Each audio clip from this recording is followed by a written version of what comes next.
मैत्रिणींनो, मी सीमा'स वराडी किचनमध्ये आपल्या सर्वांचं स्वागत आहे।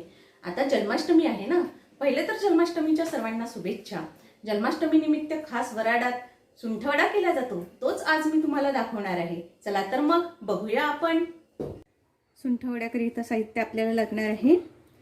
डिंक आहे, हा मी डिंक 50 ग्राम घेतलाय, सुंठ 25 ग्राम घेतली आहे, सुंठ पावडर करून घेतली आहे ही, खसखस 25 ग्राम घेतलाय, पिठी साखर घेतली, पिठी साखर आवडीनुसार टाकायची आपल्याला, आणि खोबऱ्याचा खीस आहे हा अर्धा पाव। जर खोबऱ्याचा खीस नसेल घरी तर आपण आपल्या इथे खोबऱ्याचं डौल राहतं ते खिसून घेतलं तरी चालेल। आपण पहिले आता खसखसला थोडंसं भाजून घेऊया। गॅसवर कढई ठेवत आहे, गॅस लावून घेत आहे। खसखस घालते, खसखसला थोडं भाजून घेते, थोडंसं भाजायचं आपल्याला।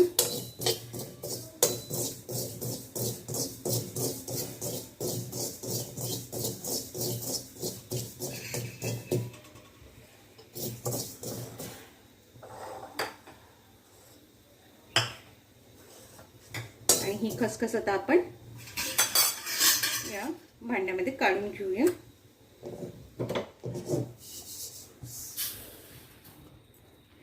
आता मी या कढईमध्ये तूप घालते। डिंक तळायसाठी आपल्याला तूप लागणार आहे। डिंक असा पूर्ण तळला जाईल एवढं असं तूप घालायचं आपल्याला।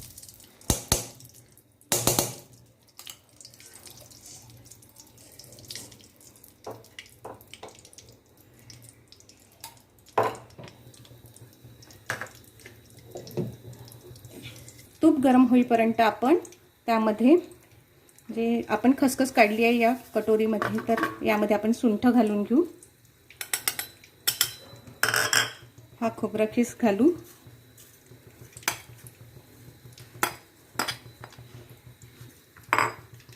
आणि आता तूप गरम झालं की डिंक तळून तो मिक्सरला वाटून यामध्ये घालायचा आहे। हा सुंठवडा तयार करताना आपल्याला यामध्ये आपण काजू, बदाम हे देखील घालू शकतो आवडीनुसार। हा खास गोकुळ अष्टमीला केला जातो प्रसाद म्हणून, आणि वराडात फार प्रचलित आहे।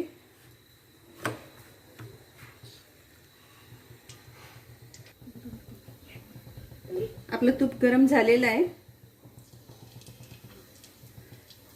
यामध्ये मी डिंक तळून घेते।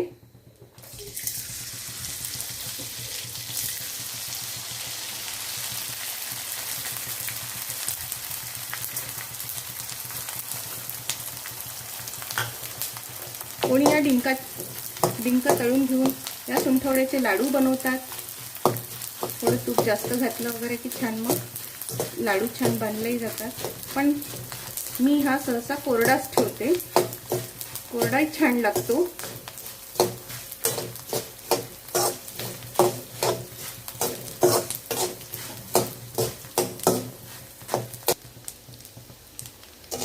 डिंक आपला तळून झाला आहे, गॅस बंद करून घेते, थोडा थंड होऊ देते याला, आणि मग मिक्सरला वाटून आपण या मिश्रणामध्ये घालून घेऊ। डिंक आपला झाला आहे, हा मी आता मिक्सरमध्ये टाकून काढून घेते। डिंक तळून झाला, मी मिक्सरला वाटून घेतलाय, हा मी या मिश्रणामध्ये टाकून घेते, आणि हे मिश्रण सगळं व्यवस्थित मिक्स करते, एकत्र करून घेते छान, जेणेकरून डिंक सर्वत्र लागला पाहिजे। आणि त्यानंतर मग मी पिठी साखर घालते यामध्ये। हा असा छान एकत्र आपण सर्वत्र पसरवून घेऊया, मिक्स करून घेऊया।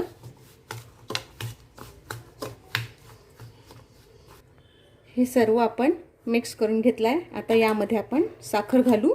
साखर ही आवडीनुसार घालू शकता तुम्ही, कमी जास्त। अशा प्रकारे आपला हा गोकुळ अष्टमीचा सुंठवडा तयार आहे। जन्माष्टमी निमित्त सुंठवडा हा माझा तयार आहे। तुम्हाला कसा वाटला ते नक्की कळवा, आणि माझ्या चॅनलला सबस्क्राइब नसेल केलं तर नक्की करा। लाईक आणि शेअर करायला विसरू नका, बेल आयकॉन प्रेस करायलाही विसरू नका। Thank you.